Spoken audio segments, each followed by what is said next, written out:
Stéphane, le retour de Peugeot dans le Dakar, c'est important, et vous au volant surtout? C'était un rêve pour moi de conduire un jour une Peugeot sur le Dakar. Peugeot sur le Dakar, ça me rappelle mes débuts. Quand j'étais dans le Ténéré avec ma moto, je me faisais doubler par Harry Vatanen et la 205 à plus de 200 km/h dans le désert, et donc ça m'avait marqué à cette époque. Et depuis que je suis passé pilote automobile, un de mes rêves, c'était d'un jour de conduire pour Peugeot. Donc voilà, on fait partie du programme, on fait partie de la famille, et on essaye de développer une voiture pour arriver au succès le plus rapidement possible. Alors cette voiture, vous l'avez bien sûr prise en main. Quelles sont ses caractéristiques et ses principales qualités? Alors la 2008 DKR, tout d'abord, c'est une voiture 2 roues motrices qui a droit à des débattements de suspension importants, donc beaucoup de facilité à passer dans les trous.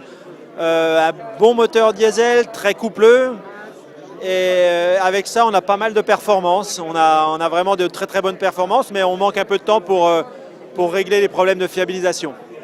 Alors le parcours 2015, c'est un parcours exigeant comme d'habitude, mais peut-être un peu plus avec beaucoup de pistes en altitude. Ouais, apparemment on va passer beaucoup de temps à plus de 3500 mètres.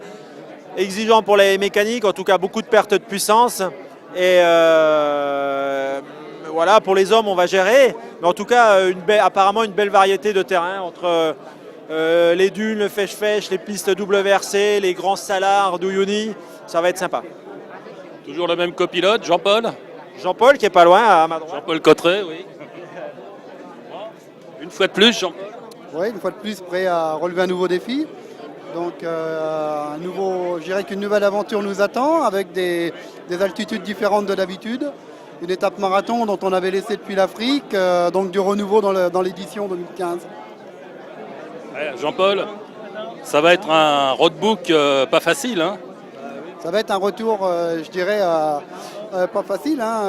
Bolivie avec beaucoup d'altitude. Et ce qui est à craindre un petit peu, c'est 2 jours en altitude avec une étape marathon. On doit gérer la mécanique et faire la mécanique la nuit. Ça laisse à présager relativement peu de sommeil, donc 2 jours assez compliqués.